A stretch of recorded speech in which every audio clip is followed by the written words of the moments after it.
അപ്പൊ നമുക്ക് സഹിക്കാൻ പറ്റാത്തതൊന്നും നമ്മുടെ ദൈവം നമുക്ക് തരികയല്ല. പരീക്ഷയോട് കൂടെ അവിടുന്ന് പോക്കുവഴി ഉണ്ടാക്കും. അല്ല, ഞാൻ വിശദീകരിക്കുന്നില്ല. 1-ാം അധ്യായത്തിൽ പരീക്ഷയെ സംബന്ധിച്ച് പക്ഷെ യേശുക്രിസ്തുവിനെ പിശാച് പരീക്ഷിച്ചു. നമ്മൾ വായിക്കുന്നുണ്ടല്ലോ, നമുക്കറിയാം വചനം. മത്തായി സുവിശേഷത്തിൽ വായിക്കുന്നത് 40 ദിവസം കഴിഞ്ഞപ്പോൾ പരീക്ഷകൻ അടുത്ത് വന്നെന്ന.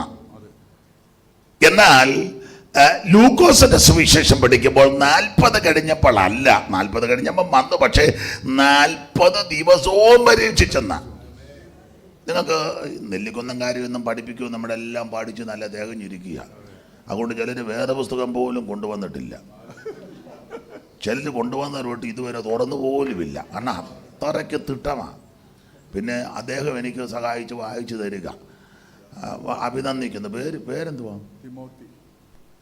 ആ, നല്ല പേരാ. പേര് കളയരുത്. നന്നായിട്ട് വായിക്കുന്നുണ്ട്. ദൈവം അനുഗ്രഹിക്കട്ടെ.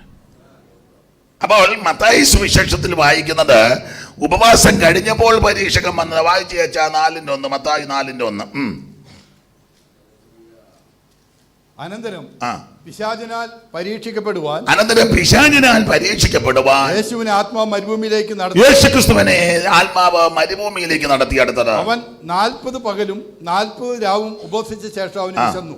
അപ്പോൾ പരീക്ഷകൻ അടുത്തു. മത്തായി സുവിശേഷത്തിൽ വായിക്കുന്നത് 40 പകലും 40 രാവും യേശു ഉപവസിച്ചു.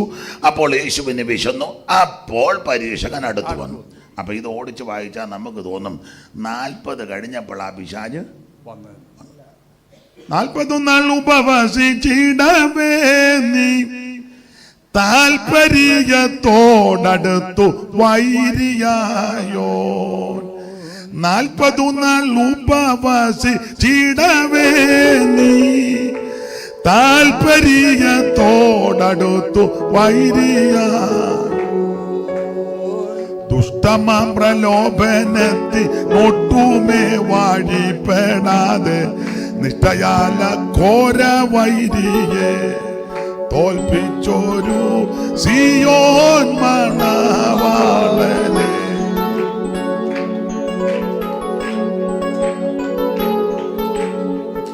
എനിക്ക് തൊണ്ടയെല്ലാം കൊടുന്ന് സഹായിക്കാനാ പറഞ്ഞു.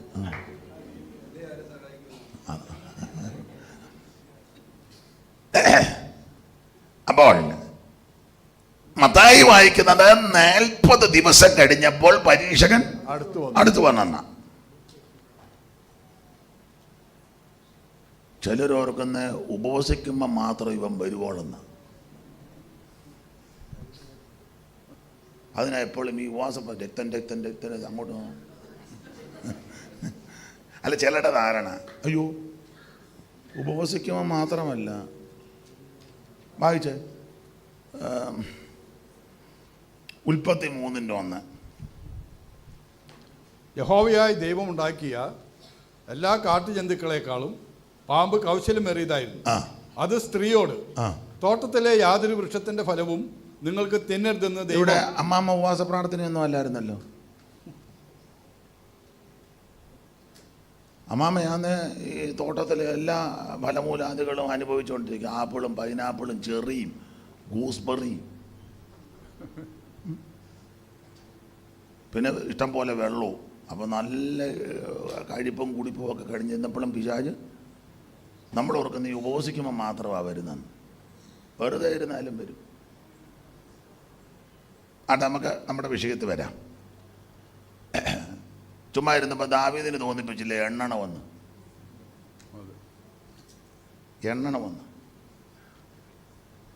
അപ്പൊ ഇവിടെ 40 ദിവസം കഴിഞ്ഞപ്പോൾ പരീക്ഷകൻ അടുത്ത് വന്നു.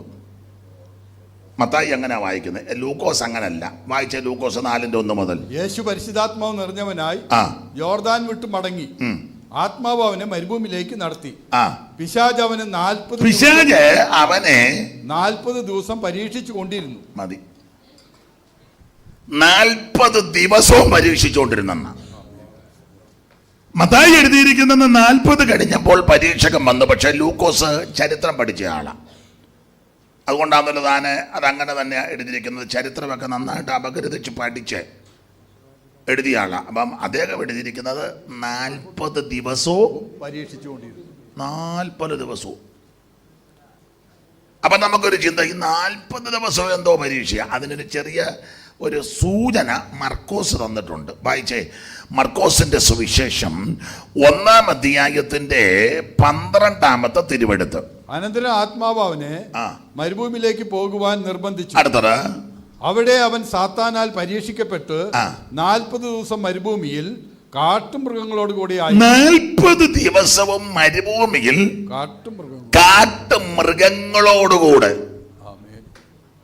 ദൈവത്തിന് മഹത്വം. ഇതിന് കണക്ഷൻ ചെയ്യാനാണ്. ചെയ്തു. 40 നാൾ ഉപവസിച്ചിടവേ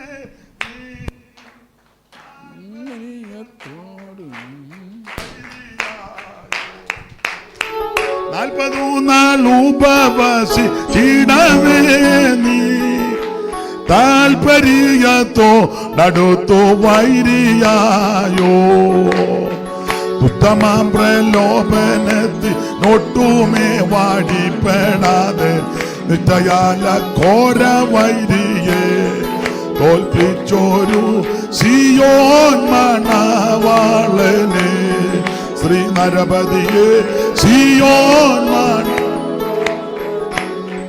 കരമുയർത്തി ദൈവത്തെ മഹത്വപ്പെടുത്തും. അതെ, ശ്രദ്ധിക്കുക. മത്തായി പറഞ്ഞത് 40 കഴിഞ്ഞപ്പോൾ വന്നു. ലൂക്കോസ് പറഞ്ഞ് 40 ദിവസവും പരീക്ഷകനുണ്ടായിരുന്നു. അതെന്തോ പരീക്ഷ? അന്ന് മർക്കോസ് ഒരു സൂചന തരുന്നു. അവിടുന്ന് 40 ദിവസവും കാട്ടുമൃഗങ്ങളോടുകൂടെ, ഈ കാട്ടുമൃഗങ്ങളോടുകൂടെ 40 ദിവസം എന്ന് പറഞ്ഞ ആന, കരടി, പുലി, കടുവ ഇത്യാദി ഹിംസ ജന്തുക്കളുമായിട്ട് കർത്താവ് ഫാസ്റ്റിംഗ് പ്രയർ നടത്തിയെന്നല്ല. അല്ല, തന്നെയുമല്ല, കർത്താവ് ഉപവസിച്ച ആ സ്ഥലത്ത് ഈ ഇത്യാദി വന്യമൃഗങ്ങളെല്ലാം മറ്റുമില്ല.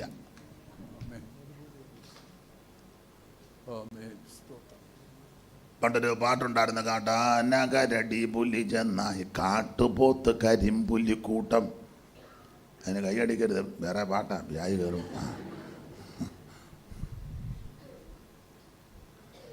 താളം ഉണ്ടെന്ന് പറഞ്ഞുകൊണ്ട് കയറി.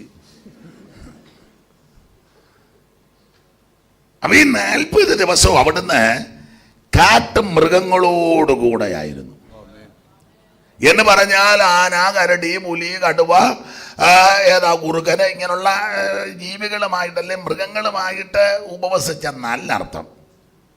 ഒന്നുകൂടെ വേദപുസ്തകത്തോട് യോജിച്ച് പറഞ്ഞാൽ ഈ 40 ദിവസവും മൃഗീയമായ പല വിഷയങ്ങളാണ് വന്നത്. ഇനി ഒന്നുകൂടെ തെളിച്ച് പറഞ്ഞാൽ, ഈ മൃഗത്തിൻ്റെ സ്വഭാവമുള്ള ആൾക്കാരുണ്ട്.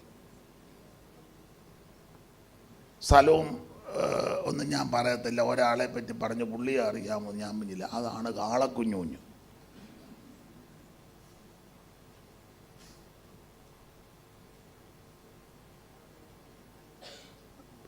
പേരിട്ടതാ. ഈ സ്വഭാവവും രീതിയും സംസാരവും അനുസരിച്ച് പേരിടും. ഒരിക്കലൊരു സഭയിൽ ചെന്നപ്പോൾ പുള്ളിയോട് അഖിലാണ്ടൻ തങ്കച്ചൻ പ്രാർത്ഥിക്കുമെന്ന്.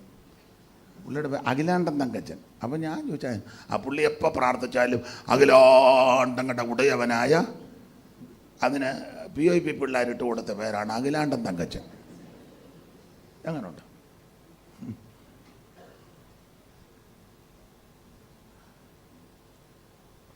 അങ്ങനെയുള്ള ആൾക്കാരുണ്ട്. റാന്നിയിലുണ്ടായിരുന്നു അണ്ടകടാകം ബേബി. ഏത് പ്രാർത്ഥനയ്ക്കകത്തും പുള്ളി അണ്ടകടാകങ്ങളെ ഒരു പാചകം കയറ്റും പുള്ളി. അങ്ങനെ ഒത്തിരി ഉണ്ട്. അപ്പൊ ഈ 40 ദിവസവും എന്നാ മോനെ നിങ്ങൾ പറയും, ഇവിടെ ഉണ്ടോ ആരേലും? അവർ രണ്ടുപേരുടെ പറഞ്ഞു. എന്തോ പറഞ്ഞു? ആ യോഗം കഴിഞ്ഞ് പറഞ്ഞാൽ മതി എന്നാ. അപ്പോൾ 40 ദിവസവും കാട്ടുമൃഗങ്ങളോടുകൂടെ ആയിരുന്നുവെന്ന് പറഞ്ഞാൽ അതിനൊരു ആശയം വചനത്തോട് ബന്ധപ്പെട്ട മൃഗീയമായ പല വിഷയങ്ങൾ അല്ല. ഒന്നുകൂടെ തെളിക്ക, മൃഗസ്വഭാവമുള്ള വിഷയങ്ങൾ. നിങ്ങൾ വേറെ പുസ്തകം പഠിച്ചാൽ ചില വ്യക്തികളെയൊക്കെ മൃഗത്തോട് തുല്യപ്പെടുത്തിയല്ലേ പറഞ്ഞത്? 40 ദിവസവും കാട്ടുമൃഗം.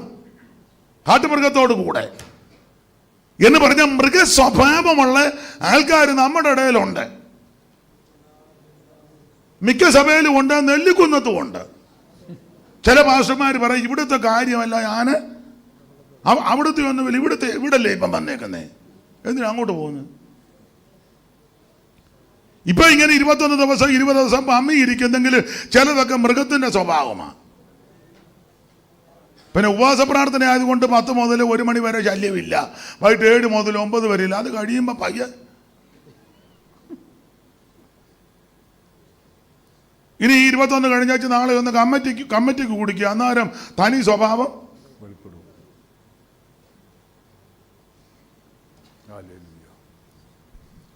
മൃഗീയ സ്വഭാവം. അല്ല, ചില വ്യക്തികളെ അങ്ങനല്ലേ പരാമർശിച്ചത്. 8-ാം വാക്യം വായിച്ച് തിമോത്തിച്ചായ ഉൽപ്പത്തി 49:8 വായിരു.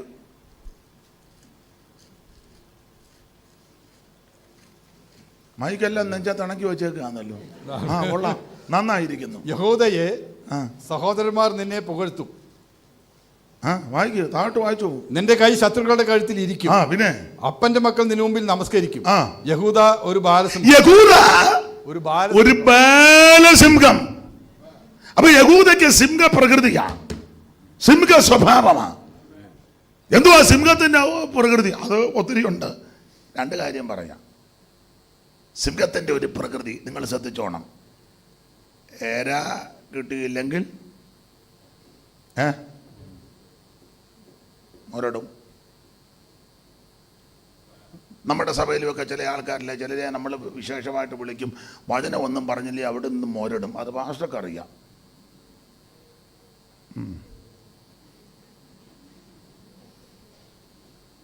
ശുശ്രൂഷകന്മാർക്കറിയാം. ദോർച്ചമ്പ ഇടഞ്ഞിരിക്കുക മിക്കവാറും. 2 സിംഹത്തിൻ്റെ ഒരു പ്രകൃതി നിങ്ങൾ ശ്രദ്ധിച്ചോണം. എലിയെ പിടിക്കാനാന്നേലും പുലിയെ പിടിക്കാനാന്നേലും സർവശക്തിയോടാ ചാടുന്നത്. എലിയെ പിടിക്കാനാന്നേലും പുലിയെ പിടിക്കാനാന്നേലും ഇതാ സിംഹത്തിന്റെ പ്രകൃതി. എലിയ നിൽക്കുന്ന കണ്ടിട്ടില്ലേ? ചെറിയ യോഗമാന്നേലും വലിയ യോഗമാന്നേലും നീ ദൈവത്തെ ആരാധിക്കണം. കോട്ടേജ് മീറ്റിംഗ് ആന്നേലും കൺവെൻഷൻ ആന്നേലും ഉപവാസമാന്നേലും ആള് കൂടുതലുണ്ടെങ്കിലും ആള് കുറവാന്നേലും നീ ദൈവത്തെ ആരാധിക്കണം. ദൈവത്തിന് മഹത്വം. ചിലർക്ക് ആരാധന വെളിപ്പെടണമെങ്കിൽ വലിയ സിസ്റ്റം വേണം, വലിയ ആൾക്കാർ വേണം, കെട്ടിയ പാട്ടുകാർ. പുള്ളിയൊന്നും പാടിയ ഏക്കുകയല്ലേ ചിലര്. ഇപ്പോഴാണെ കുറേ പാട്ടുകാർ കുറേ പേരുണ്ട്, ആകെ 2 പാട്ടേ ഉള്ളൂ, 2 പാട്ടുമായിട്ട് ഇറങ്ങിയിരിക്കുക.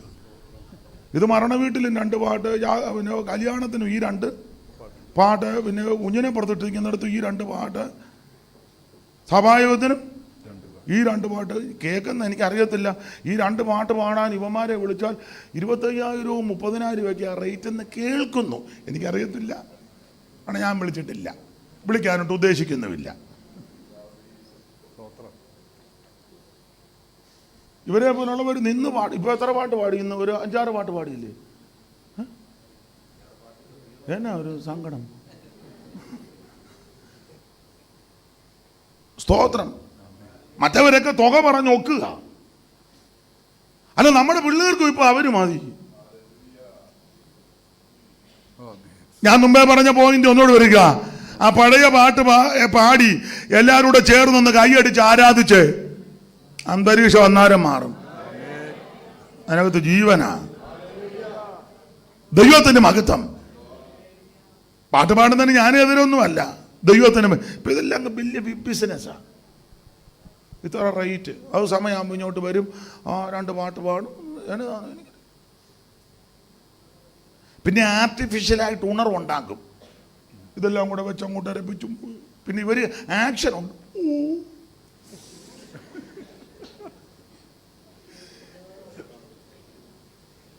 വെറുതെ സാമാന്യ ബുദ്ധിയുള്ളവർക്ക് ഇത് മനസ്സിലാകും. അതിന് പരിശുദ്ധാത്മാവ് ആ വിഷയത്തിൽ ഇടപെടണ്ട. സാമാന്യ ബുദ്ധിയുള്ളവർക്ക്, നമ്മൾ സാമാന്യ ബുദ്ധിയില്ല, ഇത് വെറുതെ പുറംപൂച്ച, ഇത് ചുമ്മാതാ. നിങ്ങൾക്കൊരു സങ്കടം പോലെ ഇത് അകത്തിൽ നിന്ന് വരുന്നതും അനുഭവത്തിൽ നിന്ന് വരുന്നതും രുചിച്ച് പറയുന്നത് തമ്മിൽ വ്യത്യാസമുണ്ട്.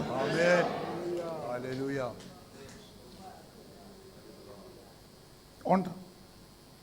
നിങ്ങൾ യോജിച്ചാലും യോജിച്ചില്ല എനിക്കൊന്നും പിഴയല്ല. സ്തോത്രം. അവിടെ വിഷയത്തിൽ വരാം. ദൈവത്തിന് മഹത്വം. അപ്പൊ യഹൂദയെ പരാമർശിക്കുന്നത് ഇവൻ ബാലസിംഹമാ, സിംഹപ്രകൃതിയാണ്. തിമോഥെയോസ് 49:17 ഒന്ന് വായിച്ച്.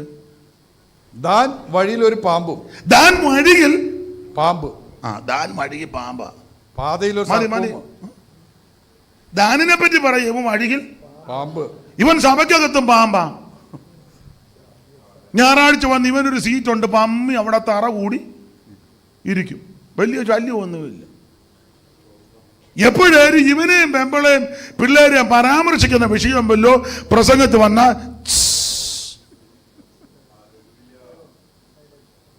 ചീറ്റും, ഒക്കുന്നെങ്കിൽ ഒരു കൊത്തും. പാമ്പാ.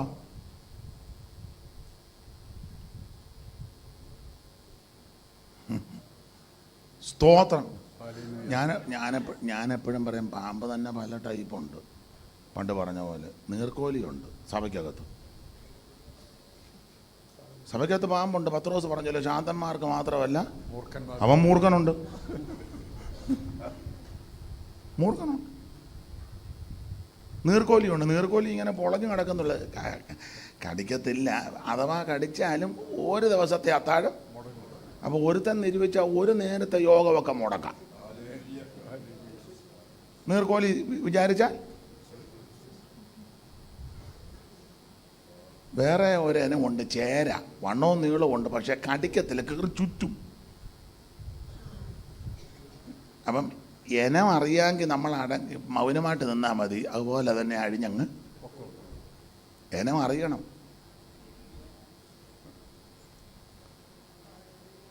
പിന്നെ മുമ്പേ പറഞ്ഞ പോലെ മൂർഖനുണ്ട്. അത് അവനെ സംബന്ധിക്കുന്ന വിഷയം വരുമ്പോൾ ഉണ്ട്. പിന്നെ ഇവിടെങ്ങും അധികം കാണില്ല. വെമ്പാലയുണ്ട്. വെമ്പാല, രാജവെമ്പാല. അത് ഉപവാസത്തിൻ്റെ ഒടുവിലത്തെ ദിവസമേ വരുവുള്ളൂ. എപ്പോഴും ഇറങ്ങുകയല്ല. നാളെ വരും മിക്കവാറും വെമ്പാല. തീരുകല്ലേ. വന്ന് പ്രത്യേക കസേരയിൽ ഇരിപ്പൊക്കെ ഒന്ന് കാണണം. നല്ല നെടുപ്പമാ.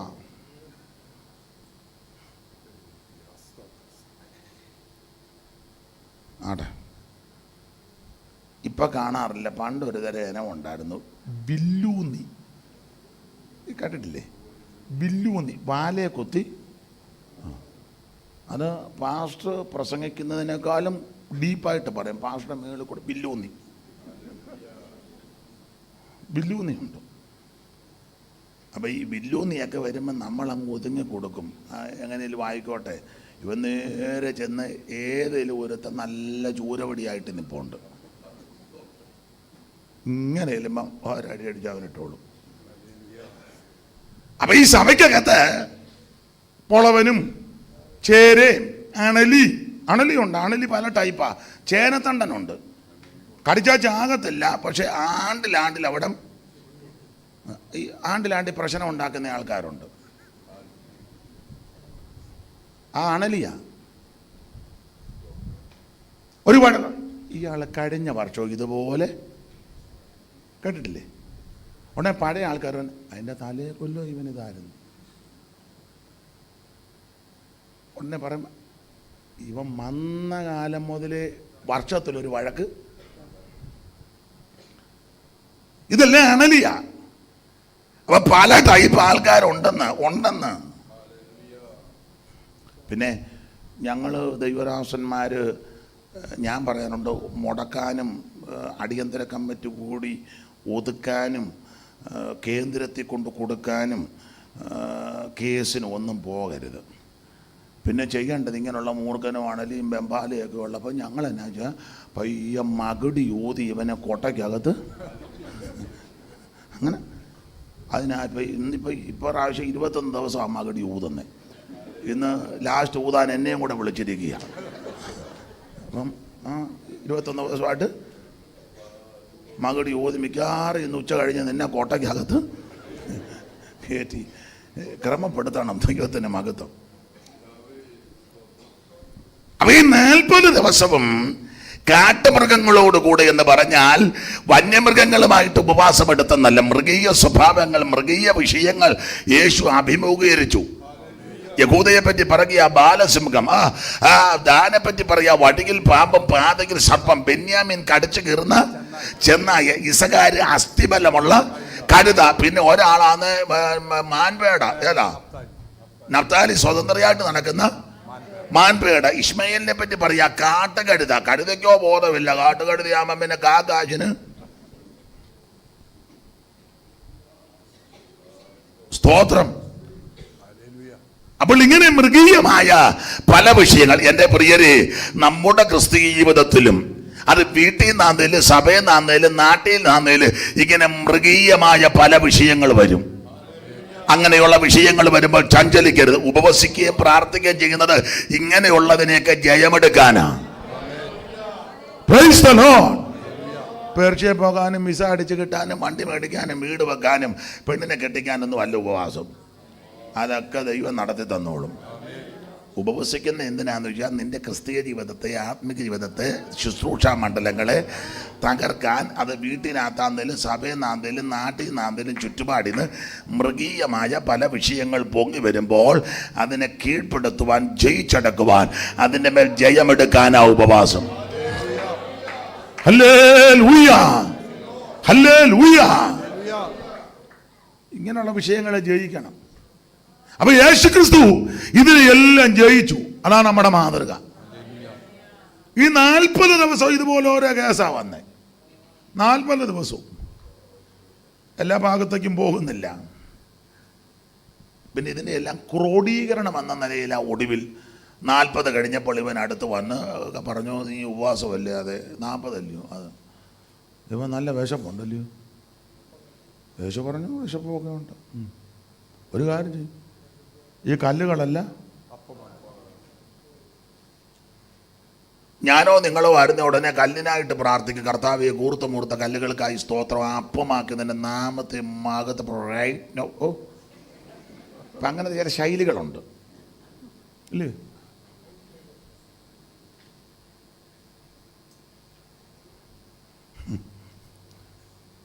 ഈ കല്ലുകളെല്ലാം അപ്പമായി തീരാൻ കൽപ്പിക്കാൻ യേശു പറഞ്ഞു, മനുഷ്യൻ അപ്പം കൊണ്ട് മാത്രമല്ല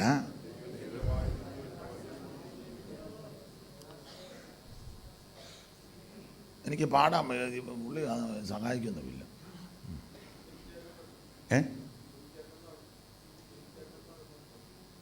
ആരാ? തിമോത്തിച്ചാൻ പാടുവന്നോ? ആയിക്കോട്ടെ.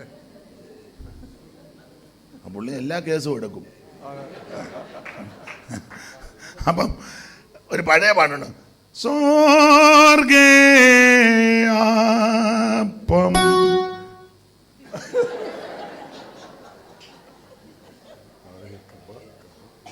സ്വർഗേ അപ്പം സ്വർഗേ അപ്പം എനിക്കും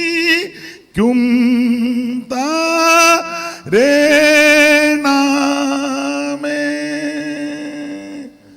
സ്വർഗേ അപ്പം സ്വർഗേ അപ്പം എനിക്കും തരേണമേ നിത്യ പാറ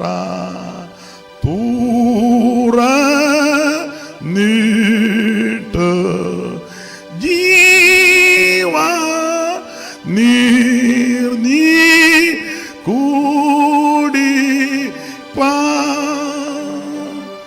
അഗ്നി മേഘ തൂണു കൊണ്ടു പാദ കാണിക്ക സ്വർഗേ അപ്പം സ്വർഗേ അപ്പം എനിക്കും താരണമേ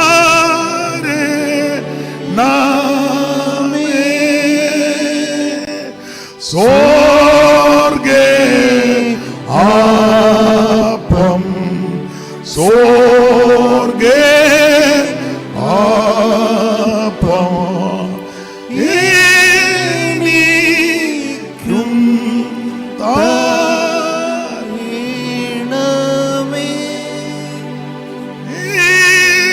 എനിക്കും താരണമേ.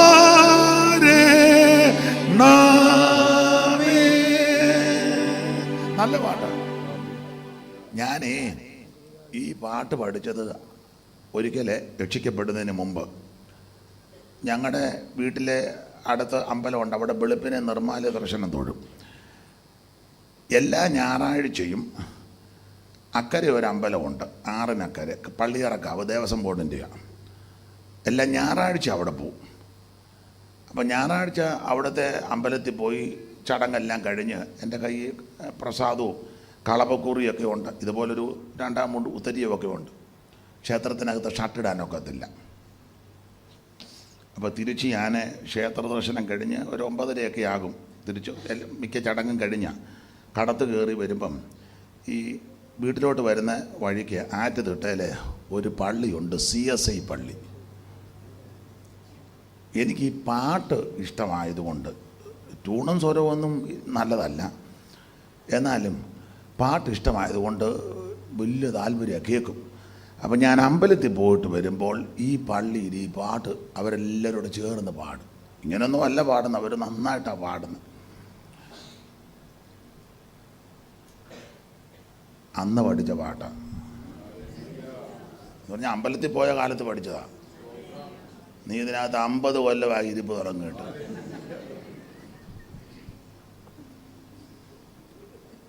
പണ്ടൊരാൾ പറഞ്ഞിട്ട് പാട്ടുപുസ്തകം ഇല്ലാഞ്ഞിട്ടാണോ, സിയോൻ ഗീതാവലി ഇറക്കാഞ്ഞിട്ടാണോ, പണ്ടൊരു തള്ള പറഞ്ഞിട്ട് എടാ മലയ്ക്ക് പോകാഞ്ഞിട്ടാണോ, കടുവ ഇല്ലാഞ്ഞിട്ടാണോ, അതാണ്ട് വന്ന് കുത്തിയിരിക്കുന്നു.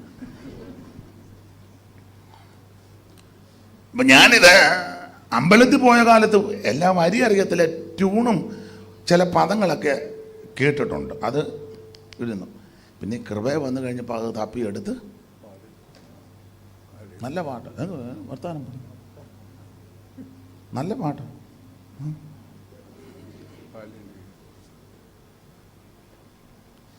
ഒരു വരിയും കൂടെ ഒന്ന് പാടും, അതിനകത്തുണ്ടോ പാട്ട്?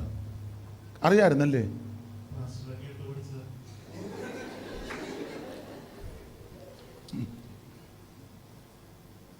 സ്വർഗേ അപ്പം സ്വർഗേ അപ്പം എനിക്കും താരണമേ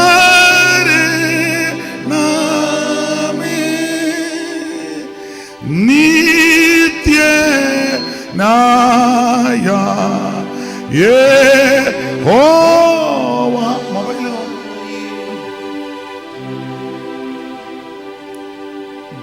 പുള്ളി പറഞ്ഞ് പാടിക്കുമോ? നല്ല പാട്ടാണ് കേട്ടോ. ഇത് ആരാധനാ സമയത്തൊക്കെ 2 വരി പാടിയ വളരെ നല്ല അന്തരീക്ഷമാണ്, നല്ല പാട്ട്. അപ്പോൾ യേശുവിന്റെ അടുക്കൽ പിശാച് വന്ന് പറയുക, നീ ദൈവപുത്രനാ, 40 ഇരുന്നു, 40 ദിവസം പൂർണ്ണമായിട്ടിരുന്നു, വിശപ്പ് കൊണ്ട് കല്ലുകൾ ഇഷ്ടം പോലെ അപ്പമായി തീരാൻ കൽപ്പിക്കുക. യേശു പറഞ്ഞു, മനുഷ്യൻ അപ്പം കൊണ്ട് മാത്രമല്ല ദൈവത്തിന്റെ വായിൽ നിന്ന് വരുന്ന ആ പരീക്ഷയെ കർത്താവ് ജയിക്കുക. ഉടനെ സാത്താൻ അടുത്ത പോയിന്റുമായിട്ട് വന്ന്, അടുത്ത പോയിന്റ് പിശാച് പറഞ്ഞത് അങ്ങനെ മേളിലോട്ട് കൊണ്ടുപോയി, മേളിൽ കൊണ്ടുപോയി. ഈ മത്തായി വായിക്കുന്നത് ഉയർന്ന ഒരു മലയിൽ കൊണ്ടുപോയെന്ന, അങ്ങനല്ലയോ തിമോഥെയോസ്? ഉയർന്ന ഒരു മല വായിച്ചു. പിന്നെ പിശാച് അവനെ ഏറ്റവും ഉയർന്ന ഒരു പിന്നെ പിശാച് അവനെ ഏറ്റവും ഉയർന്ന ഒരു മലമേൽ ഏറ്റവും ഉയർന്ന ഒരു മലമേൽ കൂട്ടിക്കൊണ്ടുപോയി. പിന്നെ ലോകത്തിലുള്ള സകല രാജ്യങ്ങളെയും അവയുടെ മഹത്വത്തെയും കാണിച്ചു. എല്ലാം കാണിച്ചു. ലോകത്തിലുള്ള സകല രാജ്യവും അതിന്റെ മഹത്വവും കാണിച്ചു. അന്നത്തെ വൻകിട രാജ്യം എന്ന് പറഞ്ഞാൽ അന്നത്തെ വൻകിട പട്ടണമെല്ലാം ക്ഷണത്തിൽ കാണിച്ചു. ഉയർന്ന മലയിൽ കൊണ്ടുപോയി. ഈ മത്തായി ഉയർന്ന മലയെന്ന, പക്ഷെ ലൂക്കോസ് മലയെന്നല്ല, മേപ്പോട്ട് കൊണ്ടുപോയെന്ന. അതാ കുറച്ചുകൂടെ നല്ലത്. അങ്ങനല്ലേ ലൂക്കോസ് എഴുതിയേക്കുന്നത്? അതാ കുറച്ചുകൂടെ. കാരണം മത്തായി എഴുതിയേക്കുന്ന ഉയർന്ന മലയെ പോയെന്ന. പലസ്തീനിലെ ഏത് വലിയ മലയിൽ ചെന്നാലും ലോകത്തിലെ എല്ലാ രാജ്യവും കാണാൻ പറ്റത്തില്ല. അതൊരു മലയിൽ ചെന്നാലും ഒക്കത്തില്ല. പരുമലയിൽ ചെന്നാലും ഒക്കത്തില്ല, കുരിശുമലയിൽ ചെന്നാലും ഒക്കത്തില്ല. പിന്നെ അവിടോട്ട് ഇപ്പൊ പോകാതിരിക്കുന്ന നല്ലത് പ്രശ്നമാണ്. അപ്പൊ ലോകത്തിലെ ഒരു മലയിൽ ചെന്നാലും ലോകത്തിലെ എല്ലാ രാജ്യവും കാണാൻ പറ്റത്തില്ല. അപ്പൊ ലൂക്കോസ് എഴുതിയതാ കുറച്ചുകൂടെ നമുക്ക് യോജിക്കാൻ പറ്റുന്നത്. മേപ്പോട്ട് കൊണ്ടുപോയി. ഒന്നെങ്കിൽ ആത്മാവിൽ പോയി, ഇല്ലെങ്കിൽ ഭ്രമണപഥത്തിലെത്തി. അല്ല, അങ്ങനെ പോകാം, ആത്മാവിൽ പോകാം. നമ്മളിപ്പോ ഇവിടെ ഇരിക്കുമ്പോഴും എവിടെല്ലാം പോയിച്ചാ വന്നേക്കുന്നത്. കുറച്ചു മുമ്പ് ഞങ്ങളുടെ അവിടുത്തെ അമ്പലത്തിൽ പോയവർ വരെ ഉണ്ട്, ഇല്ലേ? എത്ര പ്രാവശ്യം വീട്ടിൽ പോയിച്ചാ വന്നിരിക്കുന്നത്. ഗ്യാസ് ഓഫ് ആക്കിയോ, പുറത്തെ കതക് അടച്ചോ, കുറ്റി.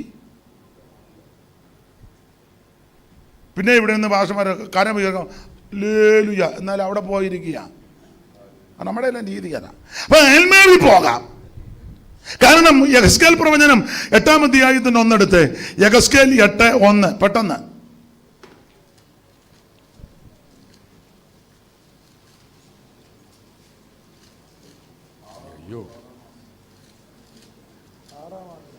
എല്ലാവരും 6-ാം മാസം പറയാതെ ഒരാൾ 6-ാം മാസം 5-ാം തീയതി ഞാൻ വീട്ടിലിരിക്കുകയും യഹൂദ മൂപ്പന്മാർ എന്റെ മുമ്പിൽ ഇരിക്കുകയും ചെയ്തപ്പോൾ 6-ാം മാസം 5-ാം തീയതി യെഹെസ്കേൽ പ്രവാചകൻ വീട്ടിലിരിക്കുകയും യഹൂദ മൂപ്പന്മാർ തന്റെ മുമ്പിൽ ഇരിക്കുകയും ചെയ്തപ്പോൾ യഹോവയായ കർത്താവിന്റെ കൈ എന്റെ മേൽ വന്നു. അടുത്ത വാക്യം. ഞാൻ മനുഷ്യ രൂപം കണ്ടവന്റെ അര മുതൽ തീട് താഴോട്ട് തീ പോലെയോ അര മുതൽ മേലോട്ട് ശുക്ലശ്രവണത്തിന്റെ പ്രഭ പോലെയുമായിരുന്നു. കൈ പോലെ ഒന്ന് നീട്ടി എന്റെ തലമുടിക്ക് പിടിച്ചു.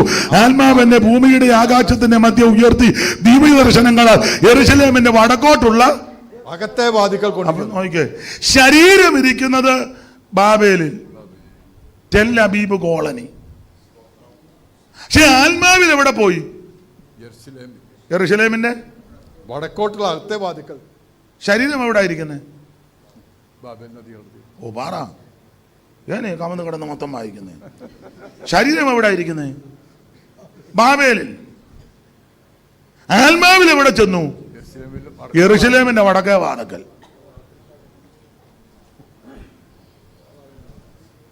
അല്ല, പുതിയ നിയമത്തിൽ ക്രിസ്തുവിലെ ഒരു മനുഷ്യനെ ഞാൻ അറിയുന്നു. അവൻ 14 കൊല്ലം മുമ്പ് 3-ാം സ്വർഗത്തോടെ എടുക്കപ്പെട്ടു. ശരീരത്തോടോ? സ്തോത്രം. അപ്പൊ നമ്മൾ ഇവിടെ ഇരിക്കുമ്പോ തന്നെ നമുക്ക് പലയിടത്തും പോകാം. പോകാന്നല്ല, എത്ര എണ്ണം പോയിരിക്കും. ഇനി വാ എല്ലാരും. ഇപ്പോഴും പോയിരിക്കുന്ന ആൾക്കാരുണ്ട്. ദൈവത്തിന് മഹത്വം. അപ്പോൾ ഒന്നേ ഭ്രമണപഥത്തിൽ, ഇല്ലെങ്കിൽ ആത്മാവിൽ ലോകത്തിലെ എല്ലാ വൻരാജ്യങ്ങളും കാണിച്ചു പിശാച്. അതിന്റെ മഹത്വവും കാണിച്ചു. എന്ന് പറഞ്ഞാൽ അന്നത്തെ ഏറ്റവും വലിയ പട്ടണങ്ങളും അതിന്റെ മഹത്വം. എൻ്റെ ഭാഷയിലങ്ങ് എൻ്റെ ശൈലി പറയാം. അന്നത്തെ ഏറ്റവും വലിയ പട്ടണങ്ങളിൽ പെട്ടതാ. 1 കെയ്റോ, 2 ഏതൻസ്, 3 ഡമാസ്കസ്. അന്നത്തെ ഏറ്റവും വലിയ പട്ടണങ്ങളാണ് ഏതനും കെയ്റോയും ഡമസ്കസും ഒക്കെ അന്ന്. അപ്പോൾ ഞാനൊരിക്കൽ പറഞ്ഞപ്പോൾ ഒരാൾ ചോദിച്ചു, അമേരിക്ക എന്നാ കാണിക്കാഞ്ഞെന്ന്.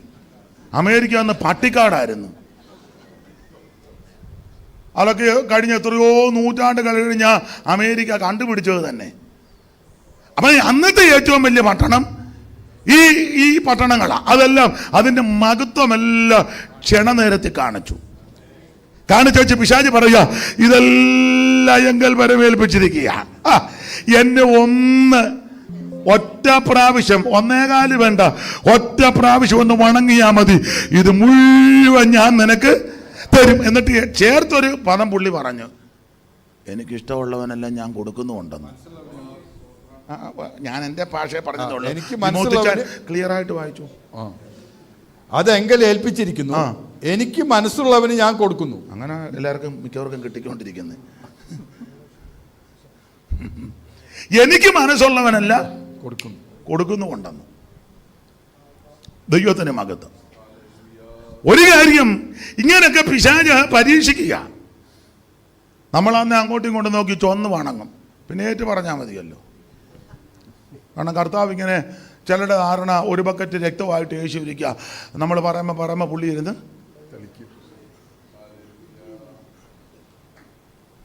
ദൈവത്തിന് മഹത്വം. പിശാചിനെ യേശു ജയിച്ചു. നിന്റെ ദൈവമായ കർത്താവിനെ മാത്രമേ നമസ്കരിക്കാൻ വേറെ ആരും ഒക്കത്തില്ല.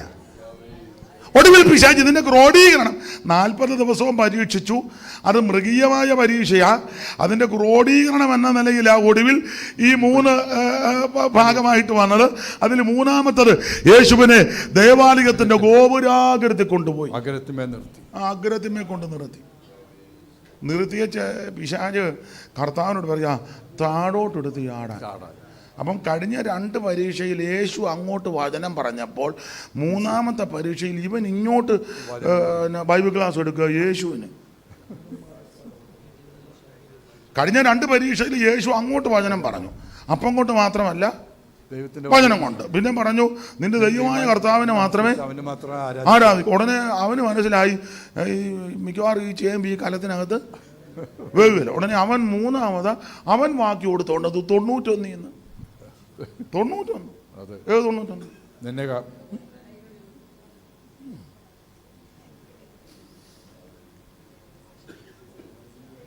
നീ എടുത്ത് താഴോട്ട് ചാട്. അവൻ നിന്നെ കുറിച്ച് നിന്റെ ദൂതന്മാരോട് കൽപ്പിച്ചിട്ടില്ലയോ, നിന്റെ കാല് കല്ലിൽ തട്ടി പോകാതിരിക്കേണ്ടതിന് അവർ നിന്നെ കൈകളിൽ താങ്ങിക്കൊള്ളും. എന്റെ ഭാഷയെ പറഞ്ഞാൽ ഈ ഗോപുരാഗ്രഹത്തിന്റെ മുകളിൽ കയറ്റി ചില ഉയർച്ചയൊക്കെ കൊണ്ടുവരും കേട്ടോ. ചില നല്ല പൊസിഷനൊക്കെ കൊണ്ട് തരും കേട്ടോ. നമ്മളുടനെ പറയുന്നത് ഇങ്ങനെയാണ്, ദൈവനാമത്തിന് മഹത്വം ഉണ്ടാകണം, ഞാൻ ഇതൊന്നും ആഗ്രഹിച്ചതല്ല, ഹാലി ദൈവം എന്നെ ഈ മേളിൽ കൊണ്ടുവരുക. വ്യായി കെട്ടിക്കൊണ്ട് പോയതാ. ഇത്രോ ഉയരത്തിൽ വരുമെന്ന് ഞാൻ ഒരിക്കൽ പോലും വിചാരിച്ചു. എൻ്റെ കൂടെയുള്ളവരെല്ലാം താഴെ നിൽക്കുക.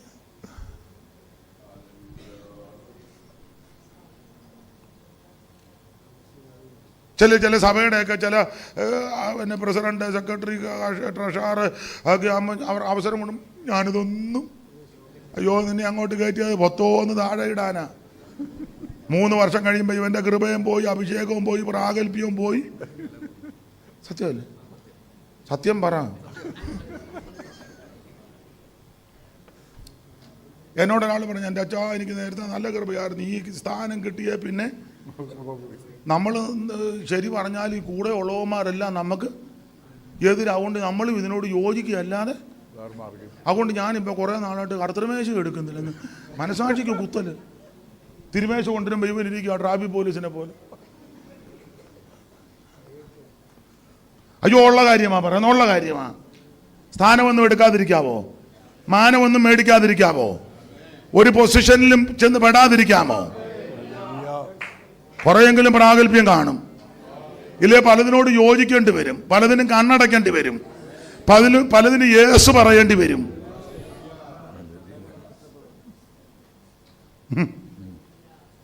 ഏറ്റവും മേളിലോട്ട് കൊണ്ടുപോയി. നമ്മൾ പറയും ഭയങ്കര ഉയർച്ചയാണ്. ഏതായാലും അച്ചായന് ദൈവം അങ്ങ് ഒത്തിരി ഉയരത്തിലോട്ട് പോകുമ്പം അതിൻ്റെ അത്ര ആക്കം കൂടും താഴോട്ട്.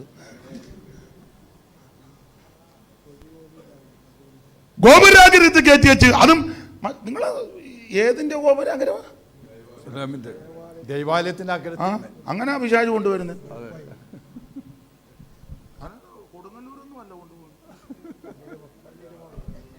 നമ്മളെ കൊടുങ്ങല്ലൂരും ഗുരുവായൂരും ഒന്നും അല്ല കൊണ്ടുപോകുന്നത്, നേരെ കുമ്പനാട്ടോട്ടാണ് അടിക്കുന്നത്.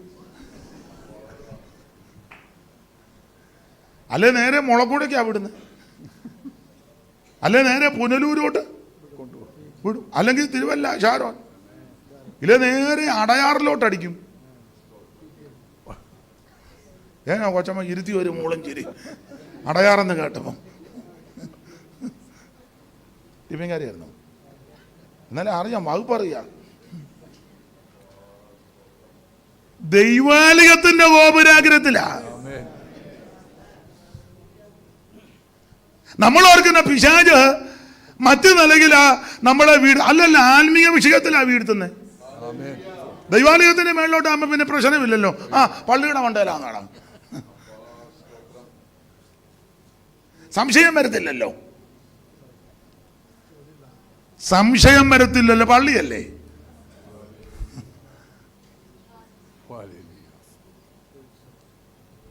സ്തോത്രം.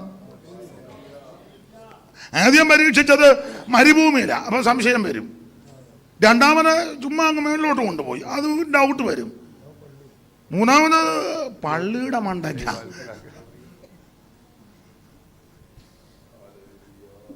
നിന്നെ ഒതുക്കുവാൻ ചിലപ്പം ആത്മീക വിഷയത്തിലായിരിക്കും കൊണ്ട് കയറ്റുന്നത്.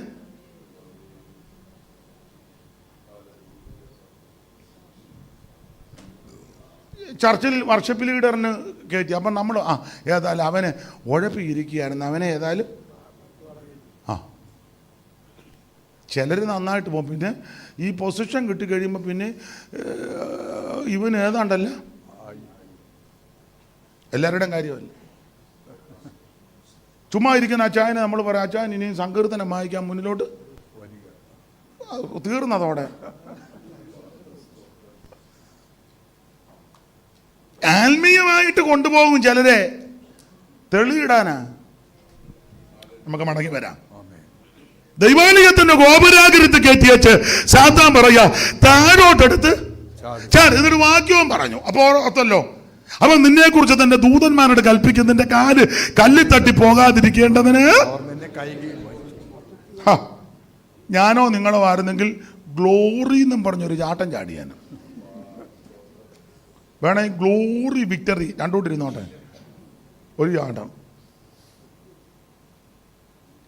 പണ്ട് ഒരു സഭയിലെ ശുശ്രൂഷയിൽ നിന്നപ്പോൾ അവിടെ ഒരു അച്ചാനുണ്ടായിരുന്നു, അല്പം ഇളക്കം ഉണ്ടായിരുന്നു. അത് എല്ലാവർക്കും ഉണ്ടല്ലോ, പിന്നെ ഉണ്ട്, ഇവിടെ എല്ലാവർക്കും ഉണ്ട്. പിന്നെ നമുക്ക് ദൈവം കൺട്രോളും കൂടെ തന്നത് കൊണ്ടാണ് ഇങ്ങനെ മര്യാദയ്ക്ക് കസേര ഇരിക്കുന്നത്. പുള്ളിക്ക് ഇച്ചിരി കൺട്രോൾ പോയതാ. എല്ലാവർക്കും മട്ടുണ്ട്. പുസ്തകത്തിൽ വാക്യം സകല മനുഷ്യൻ്റെയും ഹൃദയത്തിൽ പ്രാന്തുണ്ടെന്ന്. വേറെ പുസ്തകത്തിൽ അങ്ങനെ ചില സഹോദരിമാർ പിള്ളേർ നിർബന്ധ ബുദ്ധി ഷാഡ്യവും ഒക്കെ ചില അമ്മമാർ പറയുന്നത്, കൊച്ചേ എന്നെ പ്രാന്ത് പിടിപ്പിക്കരുത് ഞാൻ. അപ്പോൾ എല്ലാവർക്കും പ്രാന്തുള്ളതാണ്. അപ്പോൾ ഈ അച്ചായനെ അങ്ങ് ഇളകി വെച്ച് പുള്ളി ഒരു ദിവസം രാവിലെ ഈ വീടിൻ്റെ തിട്ടയിൽ ഒരു വലിയ വരിക്കപ്ലാവുണ്ട്, താഴെ വലിയ കുഴിയാണ്. ആ വരിക്കപ്ലാവിൻ്റെ ഒരു കവട്ട ഈ കുഴിയുടെ ഭാഗത്തോട്ടാണ് നിൽക്കുന്നത്. അപ്പം ഇങ്ങേര് തത്തി പിടിച്ച് രാവിലെ ഈ വരിക്കപ്ലാവേ കയറി. അവിടെ കയറി വെച്ചൊരു പാട്ട് കേട്ടുകൊണ്ട് കൊച്ചമ്മ ഇറങ്ങി വന്നപ്പോൾ ഇയാൾ ഇതിൻ്റെ അറ്റത്തോട്ട് പോവുക. മേളിലത്തെ കമ്പി പിടിച്ച് കവട്ടയിൽ കൂടെ നടന്ന് പാട്ടിൻ്റെ വരി ഇതാ. അവരുടെ വീട്ടുപേര് പറമുണ്ട എന്നാണ്. പട്ടാന്നേൽ നല്ല താളമാണ് കേട്ടോ. പുള്ളി പാടുക, പറമുണ്ടയാണ് വെടിയുണ്ടയാണ്, വെടിയുണ്ട ഞാനൊരു തീയുണ്ടയാണ്. നല്ല പ്രാസം ഒപ്പിച്ച നമ്മളെഴുതി അത്ര ഒക്കുകയല്ല. പറമുണ്ടയാണ് വെടിയുണ്ടയാണ്, വെടിയുണ്ട ഞാനൊരു തീയുണ്ടയാണ്. എന്നിട്ട് ഭാര്യയോട് പറഞ്ഞ്, ഞാനിപ്പം താഴോട്ട് ചാടും, ദൂതന്മാരെന്നെ താങ്ങും. കൊച്ചമ്മ പറഞ്ഞ് ചാടരുത്, ഞാനും പിള്ളേരും. പിന്നെ പുള്ളി പ്ലാവിൻ്റെ കവട്ടരുന്ന്, വിശ്വാസമില്ലാത്ത വിഡ്ഢി, എന്തിനാടി വേദപുസ്തകമായിട്ട്, എന്തിനേറെ എടുത്തൊരു ചാട്ടം, ഒരു വരി പല്ല്, ഒരു കാല്, കയ്യ്, വാരിയല് 3.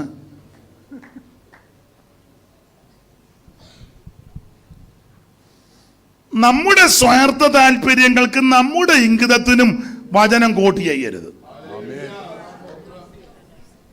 ഇയാൾക്ക് പ്ലാവെ നിർത്തി ആടാനാന്നോ ഈ വാക്യം?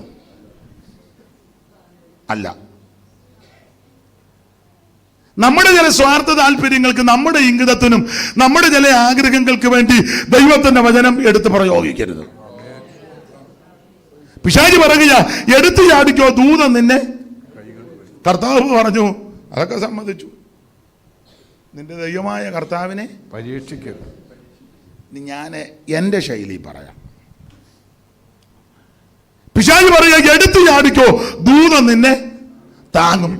എഴുതിയിട്ടില്ലെങ്കിലും ഒരാശയം കർത്താവ് പറഞ്ഞു കാണും, ദൂതൻ താങ്ങും, പക്ഷേ എടുത്തുചാട്ടക്കാരെ താങ്ങത്തില്ല. ദൂതൻ താങ്ങും. ദൂതൻ വന്നിട്ടില്ലേ? അശൂർ പാളയത്തിൽ ഒരു ദൂതൻ ഇറങ്ങി 1,85,000 കൊന്നില്ലേ? പത്രോസിന് വേണ്ടി സഭ പ്രാർത്ഥിച്ചു. രാത്രി ദൂതനെ ഇറക്കി വിലാപ്പുറത്തടിച്ചു. 1-ാം കാവലും 2-ാം കാവലും ആമ തുറന്ന്, ഇരുമ്പ് വാതിൽ സ്വരമേ തുറന്ന് ദൂതനും പീറ്ററും വെളിയിൽ ഇറങ്ങിയില്ലേ? ദാനിയേൽ പറഞ്ഞില്ലേ, രാജാവിന് ദീർഘായുസ്സരിക്കട്ടെ, രാജാവ് സിംഹങ്ങൾ എനിക്ക് കേടുവരുത്താതിരിക്കാൻ എന്റെ ദൈവം തന്റെ ദൂതനെ വിട്ട്. ദൂതൻ അന്ന് പറങ്ങും, ഇന്ന് പറങ്ങും, എന്ന് പറങ്ങും, പക്ഷേ ദൂതൻ താങ്ങുകയും ചെയ്യും, പക്ഷേ എടുത്തു യാത്രക്കാരെ താങ്ങത്തില്ല. എൻ്റെ പ്രിയര്, ദൈവമക്കളോടൊരു ദൂത് പറയാം, എടുത്തു ചാടി ഒന്നും ചെയ്യരുത്. എടുത്തു ചാടി ഒന്നും ചെയ്യരുത്. ചിലർ 21 കേൾക്കുമ്പോൾ ഉടനെ ചാടി എഴുന്ന് ഞാൻ 21 ഇരിക്കുക. നല്ല കാര്യം. 3-ാം ദിവസം തെറ്റുന്നവരുണ്ട്. അതിനെന്ന് വെച്ചാൽ ഭാര്യ അടുക്കള കടുക് മൂപ്പിച്ചപ്പം അതിനെ വേണം. ഉടനെ പറഞ്ഞു, എന്നാ മേരിക്കുട്ടി ഇച്ചിര കടുക് നാളേക്കുമ്പോൾ ഒരു മണമില്ല. അപ്പം അതുകൊണ്ട് ചില സഹോദരിമാർ പറയും, ഇനി ഇവിടെ 21 ദിവസം ഈ അടുപ്പ തീയെ കത്തിച്ചാൽ പുള്ളി തെറ്റും.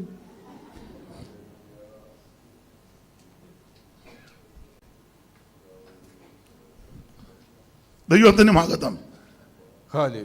എടുത്തുചാട്ടക്കാരെ താങ്ങത്തില്ല. ദൈവമക്കൾ എടുത്തു ചാടി ഒന്നും പറയരുത്. കേൾപ്പാൻ വേഗതയും പറവാൻ വളരെ ചിന്തിക്കണം, സൂക്ഷിക്കണം, വിവേചിക്കണം.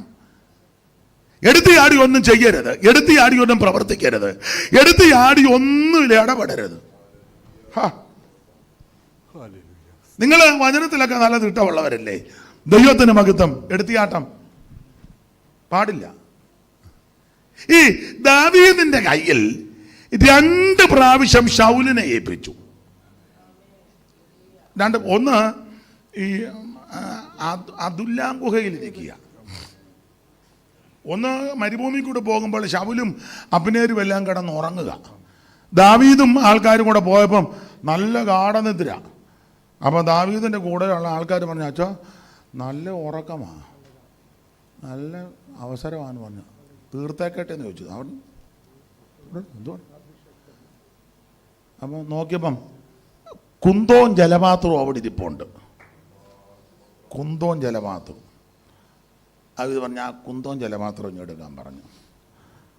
കുന്തോൻ ജലപാത്രം എടുത്ത് അതിനുശേഷം ഒന്ന് കൂകി. അപ്പം ഇവർ എഴുന്നേറ്റം പറഞ്ഞു, ഇങ്ങനാന്നോടാ രാജാവിനെ സംരക്ഷിക്കുന്നത്, ഇങ്ങനെ. അപ്പം ഈ ശൗലിൻ്റെ ഒരു മാനസാന്തരം, എൻ്റെ മോനെ, എൻ്റെ മരുമകനെ, എൻ്റെ സൺലോ.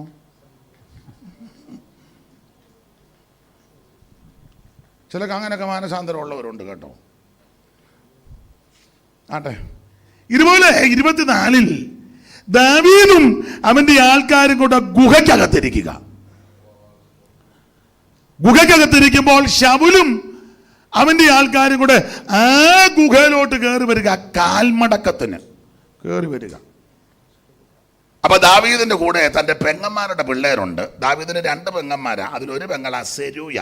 സെരൂയയ്ക്ക് 3 ആൺപിള്ളേരാ, യോബാബ്, അബീഷായി, അസാഖേൽ. അവൻ കാട്ടുകലയെ പോലെ ശീക്രകാമിയായിരുന്ന. അപ്പൊ ദാവീദും അവന്റെ ആൾക്കാരുടെ ഗുഹയ്ക്കകത്തിരിക്കുമ്പോൾ ശൗലും ആൾക്കാരുടെ ഗുഹയിലോട്ട് കയറി വരിക.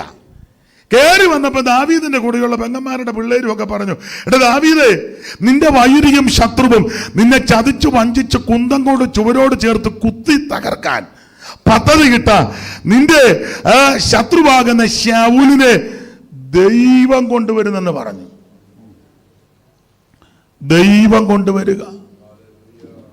എൻ്റെ ഭാഷ പറഞ്ഞ ദൂത് പറയും പോലെ പറഞ്ഞ്, നിന്റെ വൈരിയെ നിന്റെ ശത്രുവിനെ ദാവീദേ ദൈവം കൊണ്ടുവരുന്നു. ഞാനോ നിങ്ങളോ ആരെന്നെ പറയും, കറക്റ്റ് ദൂത. ഇതുപോലെ ആരും എന്നോട് ഒരു ഞെട്ടലും. ദൂത് പറയാൻ പോലെ നിന്റെ വൈരിയെ ദൈവം കൊണ്ടുവരിക, കയറി വെട്ടാൻ പറഞ്ഞു. നിങ്ങളവിടെ വായിക്കുന്നുണ്ട്, എടുത്ത് യാടാൻ കൂടെയുള്ളവര് പറഞ്ഞപ്പം ദാവീദ് പറഞ്ഞു, എടുത്ത് യാടത്തിലെ തൊട്ടുപോകരുത്, അവൻ യഹോവയുടെ അഭിഷിക്തനാ. ഞാൻ എടുത്ത് യാടത്തില്ല, അവൻ യഹോവയുടെ അഭിഷിക്തനാ. പിന്നെ ദാവീദ് പറഞ്ഞു, ഒരു കാര്യം ചെയ്യ്, അവന്റെ വസ്ത്രത്തിന്റെ അഗ്രം, അങ്കിയുടെ മേലങ്കിയുടെ അറ്റം ഇച്ചിരി മുറ നമ്മൾ തയ്യക്കട തുണി കൊടുക്കാൻ ഇച്ചിരി എടുക്കുക. അതെന്തിനാ? പല തുണിയുള്ളതാ, മാറിപ്പോകരുത്. ലൈനുള്ളതുകൊണ്ട്, ലൈനില്ലാത്തതുകൊണ്ട്, പുള്ളി ഉള്ളതുകൊണ്ട്, പുള്ളി ചെക്കുണ്ട്, വലിയ ചെക്കുണ്ട്, ചെറിയ ചെക്കുണ്ട്. അപ്പം അതിന് ദാവീദ് അവന്റെ വസ്ത്രത്തിന്റെ അങ്കിയുടെ അറ്റം അഗ്രം അത് തെളിവിനെ മുറിച്ചത്. നമ്മളായിരുന്നെ അങ്കിയുടെ സെന്റർ നോക്കി ഫോട്ടോയും എടുക്കും, മുറിക്കുകയും ചെയ്യും. എന്നിട്ട് അവലിതറിയാതെ പിറ്റേന്ന് ഇതെടുത്തിടുമ്പം ഇത്രയും മട്ടത്തി ഉടനെ നമ്മൾ പറയും, എന്നോട് കളിച്ചാൽ ചേർത്ത് പറയും, ഞാൻ ജീവനുള്ള ദൈവത്തെയാ. ദാവീദ് അവന്റെ വസ്ത്രത്തിന്റെ അഗ്രം അല്പം മുറിച്ചെടുത്തു. എനിക്ക് വളരെ എന്നെ ചിന്തിപ്പിച്ചത് തിമോത്തി ചായ. എന്നിട്ട് അടുത്തൊരു പദമുണ്ട്, മുറിച്ചെടുത്തിട്ട് അവന്റെ മനസാക്ഷി കുത്തി തുടങ്ങി. അയ്യോ, വൈരാഗ്യത്തിന് മുറിച്ചതല്ല, ഒരു തെളിവിനാ. നാളെ അവസരത്തിൽ നിന്നെ എന്റെ കയ്യിൽ പണ്ട് കിട്ടിയെന്ന് പറഞ്ഞാൽ ഇവൻ ഏക്കുകയല്ല. ആരാ? ശൗൽ ഏക്കത്തില്ല, കള്ളം പറയാനവനാ. ഏക്കാതെ വരുമ്പത്തേ തെളിവ് കാണിക്കാനാ. അത് ഇച്ചിരിയെ മുറിച്ചുള്ളൂ, അതും ആഗ്രഹം. എന്നിട്ട് തന്നെ മനസാക്ഷി കുത്തി. നമ്മൾ ബണ്ടിൽ കണക്കിന് തുണി മോട്ടിച്ചിട്ട് പോലും ഒരു കുത്തല്.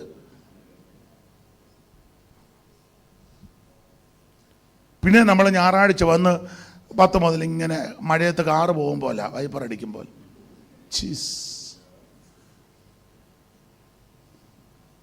കുത്തലൊന്നുമില്ലല്ലോ. എന്നാ എല്ലാവർക്കും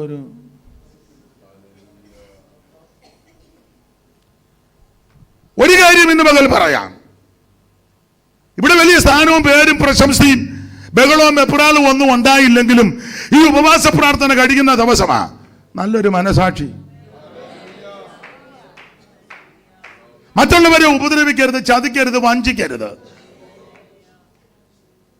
വേറൊരുത്തൻ്റെ ഒന്നും നമ്മുടെ കൈവശം കാണരുത്. കൈ വെടിപ്പായിരിക്കണമെന്ന്. ചേട്ടൻ്റെയോ അനിയൻ്റെയോ വസ്തുവൊക്കെ വക്രിച്ചെടുക്കരുതെന്ന്. കള്ള ആധാരം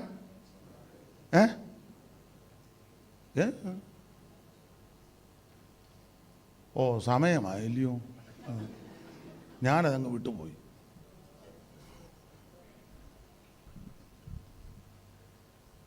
ചേട്ടത്തിയുടെയോ അനിയത്തിയുടെയോ ആങ്ങളയോടോ പെങ്ങളെയോ ചേട്ടൻ്റെയോ അനിയൻ്റെയോ 1 രൂപയോ 1 സെന്റ് ഭൂമിയോ നിന്റെ കൈവശം എന്തേലും ഒന്ന് വാ, ആ പൊന്നുവാ തുറന്ന് എന്തേലും ഒന്ന് പറ.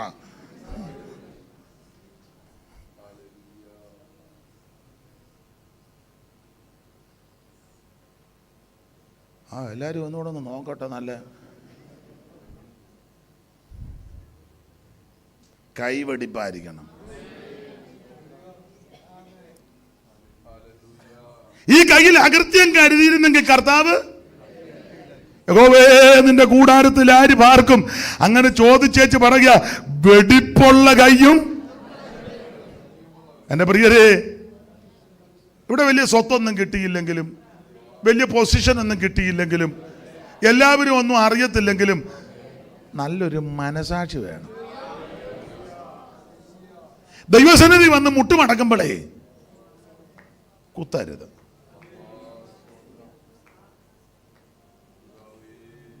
എനിക്കറിയാം, ആൾക്കാരെ ചതിച്ച് കാശുണ്ടാക്കി ഒത്തിരി പേരെ അറിയാം. ഒത്തിരി പേര് മറ്റുള്ളവരെ പീഡിപ്പിച്ച്, ഉപദ്രവിച്ച്, കളിപ്പിച്ച്, അറബിയെ കളിപ്പിച്ച് അവിടുന്ന് മുങ്ങി. ഇപ്പോക്കത്തിൽ ഇപ്പോൾ ലോകത്തിന് എവിടെ പോയിരുന്നാലും ഒരന്നേരം പണ്ടത്തെ കാര്യം അറബി അതൊക്കെ അന്ന് എട്ടും പൊട്ടും അറിയാം. അവർക്ക് അന്ന് വിദ്യാഭ്യാസം അധികം. ഇവിടെ കല്യാണക്കുറി കാണിച്ചാ ജോലിക്ക് കയറിയത്. സർട്ടിഫിക്കറ്റ് തരാൻ പറഞ്ഞാൽ കല്യാണക്കുറി കൊടുത്ത ഗിൽറ്റുമൊക്കെ വെച്ച് അറബി കൊടുത്ത് ഭയങ്കരം ഡിഗ്രി ഉള്ളവനാണ്.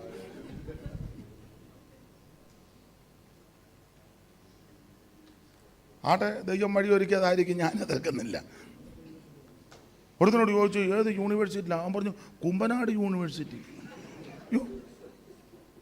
ഗാന്ധി യൂണിവേഴ്സിറ്റി ഉണ്ട്, പിന്നെ മഹാത്മാ വേറെ ഏതാ കേരള കാലിക്കറ്റ് ഉണ്ട്, കേരള ഉണ്ട്, ഗാന്ധി ഉണ്ട്, ഇന്ന് വരെ കുമ്പനാട് യൂണിവേഴ്സിറ്റി.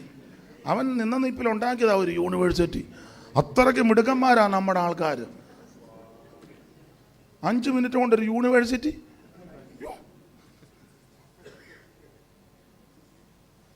നമുക്കൊരു നഴ്സറി പള്ളിക്കൂടം പോലും ഉണ്ടാക്കാൻ എന്നെ മിടുക്കന്മാരാണ് നമ്മുടെ ഇടയിലുള്ളവർ. അമ്മാമ്മയ്ക്ക് ഒരു ഊറിയ ചിരി ഉള്ള കാര്യമായി പറയുന്നത്. എൻ്റെ പ്രിയരെ, നമ്മുടെ കൈയൊക്കെ വെടിപ്പായിരിക്കണം. ഈ ഉപവാസ പ്രാർത്ഥനയിലേ പ്രസംഗിക്കുന്ന ഞാനും അല്ല ഞങ്ങളും കേൾക്കുന്ന നിങ്ങളുമൊക്കെ ഒന്ന് ശോധന ചെയ്യേ. 20 ദിവസമായിട്ട് വന്നിരിക്കുക, അഭിനന്ദിക്കുന്നു. പൂർണ്ണമായിട്ടും ഭാഗികമായിട്ടുമൊക്കെ ശരീരത്തിന്റെ സ്ഥിതിയൊക്കെ അനുസരിച്ചായിരിക്കുന്നത്, അഭിനന്ദിക്കുന്നു. പക്ഷേ ഇന്ന് പകൽ ഒന്ന് ശോധന ചെയ്യണേ. കൈവെടിപ്പാണോ? ആമൻ കരം വിശുദ്ധമാണോ?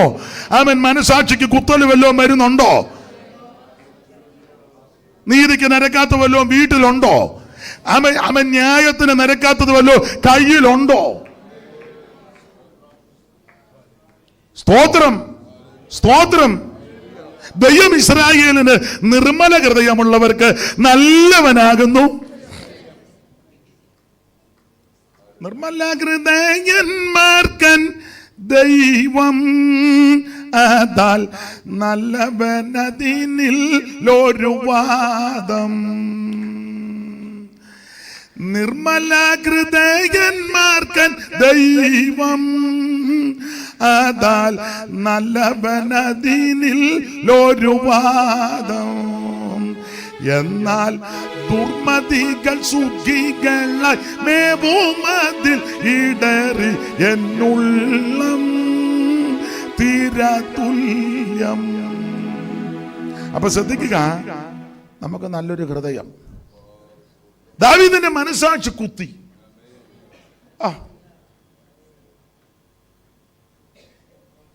സ്തോത്രം. ശൗലിന്റെ കയ്യിൽ എപ്പോഴും കുന്തവാ.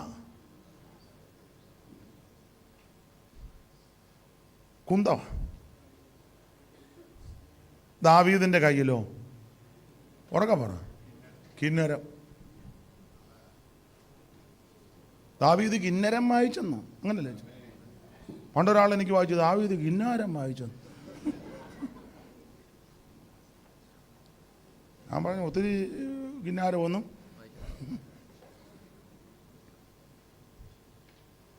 ദാവീദ് കിന്നരം വായിച്ചു.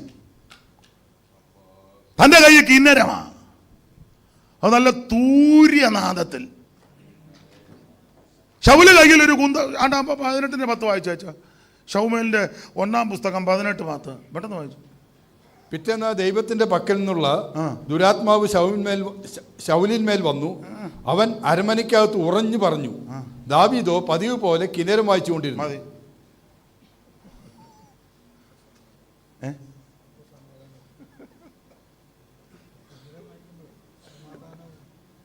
ശൗലിന്റെ കയ്യിൽ കുന്തമുണ്ടായിരുന്നു, അതിന്റെ താഴെ.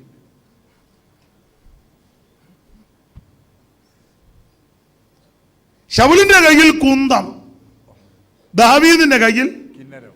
ആത്മീയനും ചെടിയിങ്ങനെ കണ്ടാൽ അറിയാം. നീ ആരാധനയ്ക്ക് വന്ന് ഇരിക്കുമ്പോൾ അറിയാം. അവിടുത്തെ അങ്ങോട്ട് കയറി വരുമ്പോൾ അറിയാം. രീതി കാണുമ്പോൾ അറിയാം.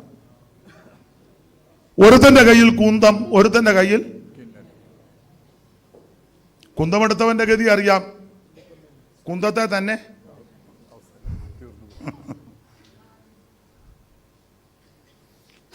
കുന്തത്തെ കയറി. ശമൂവേലിന്റെ പുസ്തകം പഠിക്കാം, നമുക്ക് പിന്നീട് ചിന്തിക്കാം. ആ പുസ്തകം പഠിക്കുമ്പോഴുണ്ട് ഒരു ഭാഗം ഒന്ന് വായിച്ചു. 31:1 മുതൽ വായിച്ചേ. ശമൂവേലിന്റെ 1-ാം പുസ്തകം 31:1 മുതൽ. എന്നാൽ ഫെലിസ്ത്യർ ഇസ്രായേലിനോട് യുദ്ധം ചെയ്തു. ഇസ്രായേലിയർ ഫെലിസ്ത്യരുടെ മുമ്പിൽ നിന്ന് ഓടി ഗിൽബോവ പർവ്വതത്തിൽ നിഹതന്മാരായി വീണു. അടുത്ത വാക്യം. ഫെലിസ്ത്യർ ശൗലിനെയും അവന്റെ പുത്രന്മാരെയും പിന്തുടർന്ന് ചെന്നു. ഫെലിസ്ത്യർ ശൗലിന്റെ പുത്രന്മാരാകുന്ന യോനാനാൻ, അബീനാദാബ്, മൽക്കീശുവ എന്നിവര് വാളിന്റെ വായ്ത്തലേക്ക് വെട്ടിക്കൊന്നു. അടുത്തത്. എന്നാൽ പട ശൗലിന് നേരെ ഏറ്റവും മുറുകി. വില്ലാളികൾ അവനെ ദൃഷ്ടിവെച്ചു. വില്ലാളികളാൽ വിഷമത്തിലായ ശൗല് തന്റെ ആയുധവാഹകനോട്, ഈ അഗ്രചർമ്മികൾ വന്ന് എന്നെ കുത്തിക്കളയുകയും അപമാനിക്കാതിരിക്കുകയും ചെയ്യണം. നിന്റെ വാളൂരി എന്നെ കുത്തുകാന്ന് പറഞ്ഞു. ആയുധവാഹകൻ ഏറ്റവും ഭയപ്പത് കൊണ്ട് മനസ്സ് വന്നില്ല. അതുകൊണ്ട് ശൗൽ ഒരു വാൾ പിടിച്ച് അതിന്മേൽ വീണു. ശൗലിന്റെ കയ്യിൽ എപ്പോഴും ആയുധമാണ്. അത് നല്ല കാര്യത്തിനല്ല, അഭിഷിക്തനെ കൂത്താൻ. ഒടുവിലെ ആയുധം പള്ളയിലോട്ട് അങ്ങ് കയറ്റി. തീർന്നു. വാളെടുക്കുന്നവൻ വാളാലെ. പക്ഷെ ദാവീദ് കിന്നരം വായിച്ചു. എന്റെ ഭാഷ പറഞ്ഞ ശൗല് വൈരാഗ്യത്തോടും പാകയോടും വിദ്വേഷത്തോടും കൂടെയൊക്കെയാ ഇരിക്കുന്നതേ. സഭയ്ക്കകത്ത് വന്ന് അങ്ങനെ ഇരിക്കരുത് കേട്ടോ. ഒരു സഭയെ കൂടുന്ന ആൾക്കാർ ഒരു സഭയെന്നല്ല ഓരോരുത്തരോടും പകയോ വിദ്വേഷമോ പിണക്കമോ വൈരാഗ്യമോ ഒന്നും പാടില്ല. അതെല്ലാം വെച്ചുകൊണ്ട് 21, 20, 7, 4, 3 ഒക്കെ ഇരുന്നാൽ ഒടുവിൽ അതിനകത്ത് കയറും. അകത്ത് കയറും. ദാവീദിന് പകയൊന്നുമില്ല. അതുകൊണ്ടല്ലേ പറഞ്ഞ് തൊട്ടു പോകരുത് അവനെ യഹോവയുടെ. അതുകൊണ്ട് ദൈവം ദാവീദിനോടൊരു ദൂത് പറഞ്ഞു. അത് പറഞ്ഞ് ഇന്ന് പകല് നമുക്ക് നിർത്താം, ബാക്കി വൈകിട്ട്. അപ്പം ഈ ക്ലോക്ക് ശരിയാന്നേ 1 മണിയാണ്. ഏനോ ഒന്നല്ലേ? എല്ലായിടത്തും ക്ലോക്ക് വെച്ചിരിക്കുക. നല്ല കാര്യം. ചിലയിടത്ത് ഞാൻ ആകെ ഒരു ക്ലോക്കേ ഉള്ളൂ. അത് ചിലപ്പോൾ തെറ്റുമായിരിക്കും. ഇവിടെ എല്ലായിടത്തും ക്ലോക്കാണ്. എല്ലാ വഴിയും. നല്ല കാര്യം. വൈകിട്ട് നമുക്ക് ഇച്ചിരി ഏറെ സമയം വചനം ധ്യാനിക്കാം. വൈകിട്ട് ഇന്നിപ്പോൾ ഇങ്ങനെ അങ്ങ് പോട്ടെ. ആയിട്ട് വരികയല്ലോ. അപ്പൊ ശ്രദ്ധിക്കുക. ആരാധിച്ച് കിന്നരം വായിച്ച് ദൈവത്തെ സ്തുതിച്ചവനോട് ദൈവം ഒരു ദൂത് പറഞ്ഞു. ആരാധിച്ചവനോടെ അവന് വേണ്ടി ദൈവം ശൗല് കുന്തമെടുത്തോണ്ടിരിക്കുക, ആയുധം. അതുകൊണ്ട് എന്തോ സംഭവിച്ചു? 3 പിള്ളേരും തന്റെ മുന്നിൽ വെട്ടേറ്റ് പെടഞ്ഞു മരിക്കുന്ന കാഴ്ച കണ്ടു. 3 പിള്ളേരും ഒരപ്പന്റെ മുമ്പിൽ കലാപുലി പോലുള്ള 3 എണ്ണം വെട്ടുകൊണ്ട് ചാകുക. ഞെട്ടിപ്പോയി. പക്ഷെ കിന്നരം വായിച്ച് ആരാധിച്ച് ദൈവത്തെ സ്തുതിച്ച ദാവീദിന് വേണ്ടി ദൈവം ചെയ്തതോ? പെട്ടെന്ന് വായിച്ച തിമോത്തിച്ച ശമൂവേലിന്റെ 2-ാം പുസ്തകം 6:14 ഒന്നുകൂടെ വായിച്ച. അത് വായിച്ചേച്ച് അങ്ങോട്ട് പോകാം. ആരാധിച്ച ദാവീദ് 6:14. ദാവീദ് പഞ്ഞുനൂൽ അങ്കി ധരിച്ചുകൊണ്ട് പൂർണ്ണ ശക്തിയോടെ യഹോവയുടെ മുമ്പാകെ നൃത്തം ചെയ്തു. അപ്പോൾ രാജാവാ. പക്ഷെ പൊസിഷൻ കിട്ടിയെന്നും പറഞ്ഞ് അനങ്ങാതിരിക്കുകയല്ല. പൂർണ്ണ ശക്തിയോടെ. നിങ്ങൾ ചിന്തിച്ച ചിലരൊക്കെ ചില പൊസിഷൻ കൊടുത്ത് അതുവരെ നന്നായിട്ട് കൈയടിച്ച് പാടി ആരാധിച്ചവനാ. പൊസിഷൻ കിട്ടിക്കഴിഞ്ഞാൽ പിന്നെ കസയിൽ നിന്ന്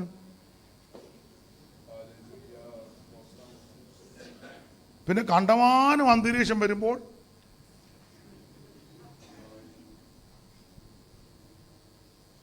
ഏതാണ് ദാവീദ് പൂർണ്ണ ശക്തിയോടെ പഞ്ഞി നൂലങ്കി കൊണ്ടുള്ള അങ്കി ധരിച്ച് പെട്ടകത്തിന് ക്ഷീണിച്ചോ? ധരിച്ചോ? ഇല്ലില്ല. പൂർണ്ണ ശക്തിയോടെ യഹോവയുടെ മുമ്പാകെ നൃത്തം ചെയ്തു. അങ്ങനെ ദാവീദ് ഇസ്രായേൽ ഗ്രഹമൊക്കെയും ആർപ്പോടും കാഹളത്തോടും കൂടെ. പൊസിഷൻ ആണെങ്കിലും ശബ്ദത്തിന് കുറവൊന്നുമില്ല. ആർപ്പ്. നമുക്ക് ചില പൊസിഷൻ കിട്ടിക്കഴിഞ്ഞാൽ പിന്നെ വീണ്ടും സ്തുതിക്കാം.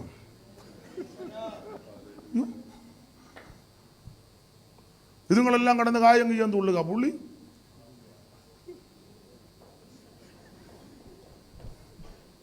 ഞാൻ പറഞ്ഞത് മനസ്സിലാകുന്നില്ല. പൂർണ്ണ ശക്തിയോടെ ആർപ്പോടെ. സങ്കീർത്തനത്തിൽ ഒരിക്കൽ ദാവീദ് പറഞ്ഞു, ഞാൻ എന്റെ ശബ്ദം ഉയർത്തി എന്റെ ദൈവത്തോട്. ഞാൻ എല്ലാ ഭാഗവും എടുക്കുന്നില്ല. ഇങ്ങനെ പൂർണ്ണ ശക്തിയോട് ആരാധിച്ച ദാവീദിന് വേണ്ടി ദൈവം എന്ത് ചെയ്തു? 7:1 പെട്ടെന്ന്. യഹോവ ചുറ്റുമുള്ള സകല ശത്രുക്കളെയും അടക്കി. മതി മതി മതി. ആർപ്പോടെ പൂർണ്ണ ശക്തിയോട് ഇടംബലം നോക്കാതെ ദൈവത്തെ ആരാധിച്ചവന് വേണ്ടി ദൈവം അവന്റെ ശത്രുക്കളെ അടക്കി. ഇന്ന് പകൽവേളയിൽ നിന്റെ കുടുംബത്തിനെതിരെ, നന്മയ്ക്കെതിരെ, തലമുറയ്ക്കെതിരെ, ആയുഷിനെതിരെ, ആരോഗ്യത്തിനെതിരെ വെല്ലുവിളിച്ച് നിൽക്കുന്ന ശക്തികളുണ്ട്. നീ പൂർണ്ണ ശക്തിയോടെ, പൂർണ്ണബലത്തോടെ, പൂർണ്ണയാത്മാവിൽ അവൻ ശബ്ദമുയർത്തി ദൈവത്തെ ആരാധിക്കുമ്പോൾ ആ ശത്രുവിനെ ദൈവം അടക്കും. Hallelujah, hallelujah. ഇതിനെ ദൈവം അടക്കും, അതിനെ ദൈവം അടക്കും. പൂർണ്ണ ശക്തിയോടെ. ദൈവത്തിന് മഹത്വം, ദൈവത്തിന് മഹത്വം, ദൈവത്തിന് മഹത്വം, ദൈവത്തിന് മഹത്വം. പെട്ടകത്തിന്റെ മുമ്പാകെ പഞ്ഞു നൂലങ്കി കൊണ്ടുള്ള അങ്കി ധരിച്ച് കിന്നരം വായിച്ച് പൂർണ്ണ ശക്തിയോട് ദൈവത്തെ ആരാധിച്ച ദൈവത്തിന്റെ ദാസന് വേണ്ടി ദൈവ ശത്രുവിനെ അടക്കി. ദീർഘനാളുകളായി നിനക്കെതിരെ, തലമുറക്കെതിരെ, നന്മയ്ക്കെതിരെ, ആയുസ്സിനെതിരെ, ആരോഗ്യത്തിനെതിരെ വെല്ലുവിളിക്കുന്ന സകല ശത്രുക്കളെയും ഈ നിലകൾ ദൈവം അടക്കും.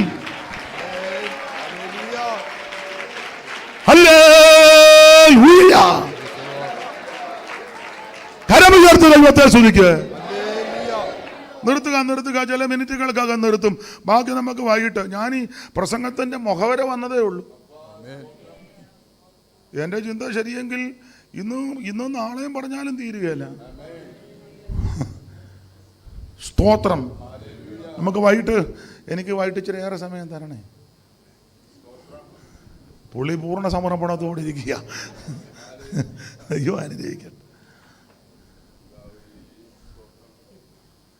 ദൈവത്തിന് മഹത്വം. ശത്രുക്കളെ ദൈവം അടക്കി. അച്ഛാ, 8-ാം അധ്യായം ഒന്ന് വായിച്ചേ.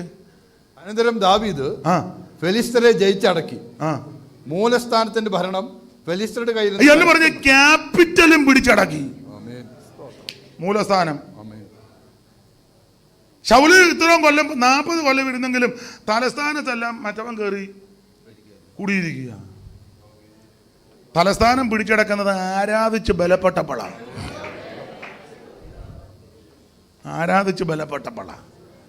മൂലസ്ഥാനം പിടിച്ചടക്കി. അവൻ മോവാബിനെയും. മതി. അടുത്തൊക്കെ വായിച്ചാൽ ഞാനങ്ങ് നിന്ന് പ്രസംഗിക്കും. പിന്നെ നമ്മൾ രണ്ടും കാണും. അച്ഛൻ വായിക്കാനും കാണും, ഞാൻ പറയാനും കാണും. ഇവരെല്ലാം പോവുകയും ചെയ്യും. ദൈവത്തിന് മഹത്വം. അപ്പൊ ശ്രദ്ധിക്കുക. കുന്തമെടുത്തവൻ കുന്തത്തിൽ കയറി പിള്ളേര് 3 വെട്ടേറ്റ് പടഞ്ഞു മരിച്ച കാഴ്ച കണ്ട് കുടുംബം കുളം തോണ്ടി. എന്നാൽ കിന്നരമെടുത്ത് ദൈവത്തെ ആരാധിച്ചവനോട് ദൈവം പറയുക, 1, നിന്റെ ശത്രുവിനെ ഞാൻ അടക്കും. 2, നഷ്ടപ്പെട്ടതെല്ലാം ഞാൻ തിരിച്ചു തരും. മാത്രമാണോ അതുകൂടെ വായിച്ചങ്ങ് നിർത്താം. ഒത്തിരി ഉണ്ട്, എന്നാലും ഒരു വാക്യം വായിച്ചാൽ മതി. ആരാധിച്ച് പൂർണ്ണശക്തിയോടെ ദൈവത്തെ സ്തുതിച്ച ദാവീദിനോട് ദൈവം പറഞ്ഞൊരു കാര്യം, 89 സങ്കീർത്തനത്തിൻ്റെ 29 വായിച്ചേ. 89 29 ആദ്യം വായിക്കണം.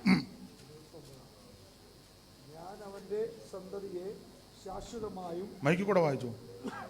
ആ മൈക്ക് ഇങ്ങോട്ടൊന്ന് കൊടുക്കാം, അത് അവിടെ തന്നെ വെച്ചുകൊണ്ടിരിക്കാം. ഞാൻ അവൻ്റെ സന്തതിയെ ശാശ്വതമായും അവൻ്റെ സിംഹാസനം ആകാശമുള്ള കാലത്തോളം നിലനിർത്തും. ആരാധിച്ചവനോടാ ഇത് പറഞ്ഞേ. യെസ്, ഞാൻ അവന്റെ സന്തതിയെ ശാശ്വതമായും അവന്റെ സിംഹാസനത്തെ ആകാശമുള്ള കാലത്തോളം നിലനിർത്തും. ആരാധിച്ചവനോടാ ഇത് പറഞ്ഞ്. കിന്നരം വായിച്ചവനോടാ ഇത് പറഞ്ഞേ. എന്റെ ഭാഷയിലെ പണ്ടൊരാൾ പറഞ്ഞ പോലെ കിന്നാരം വായിച്ചവൻ കുഴഞ്ഞു, കിന്നരം വായിച്ചവനെ ദൈവം ഉയർത്തി. സഭയ്ക്കകത്ത് കിന്നരമേ വായിക്കാവുള്ളൂ. കിന്നാരം സ്തോത്രം സ്തോത്രം. ഒരു വാക്യം കൂടെ വായിച്ചു, അത് തിമോത്തിച്ചാൻ വായിക്കും. പുള്ളി ആഗ്രഹത്തോടെ വായിക്കാനിരുന്നത്. വായിച്ചു 89:35 പുള്ളി വായിച്ചോട്ടെന്നോ? വായിച്ചു. ഞാൻ ഒരിക്കൽ എന്റെ വിശുദ്ധിയെ കൊണ്ട് സത്യം ചെയ്തിരിക്കുന്നു. അടുത്തോടെ വായിരു. ദാവീദിനോട് ഞാൻ വ്യാജം പറയുകയില്ല. പോസ്റ്റ് പറയത്തില്ല. ഇതിനകത്ത് വ്യാജം പുതിയ കുഴപ്പമില്ല. ശരിയല്ല, വ്യാജം ശരിയല്ല. പോസ്റ്റും ശരിയല്ല. ഞാൻ ദാവീദിനോട് ബോഷ്ക്ക് പറയില്ല, വ്യാജം പറയത്തില്ല, കള്ളത്തരം. അടുത്തത് അവന്റെ സന്തതി ശാശ്വതമായും അവന്റെ സിംഹാസനം എന്റെ മുമ്പിൽ സൂര്യനെ പോലെ നിൽക്കും. ആരാധിക്കുന്ന നിന്നോട് പോഷ്ക്ക് പറയത്തില്ല. ആമേൻ. വിശ്വസ്തയോട് ദൈവത്തെ സേവിക്കുന്ന നിന്നോട് ദൈവം വ്യാജം പറയത്തില്ല. മാത്രമാണോ നിന്റെ സന്തതി നശിക്കത്തില്ല, നിന്റെ തലമുറയ്ക്ക് ദോഷം വരികയില്ലെന്ന്. ആകാശമുള്ള കാലത്തോളം, ആകാശമുള്ള കാലത്തോളം നിന്റെ തലമുറയെ ആദരിക്കുന്ന ഉയർത്തുന്ന ഒരു ദൈവമുണ്ട്.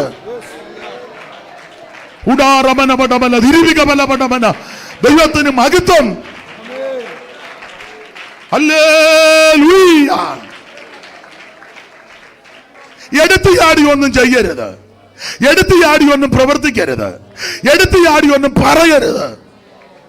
ദൈവഹിതത്തിന് കാത്തിരിക്കണം. അങ്ങനെ പരീക്ഷകളെ ജയിക്കണം.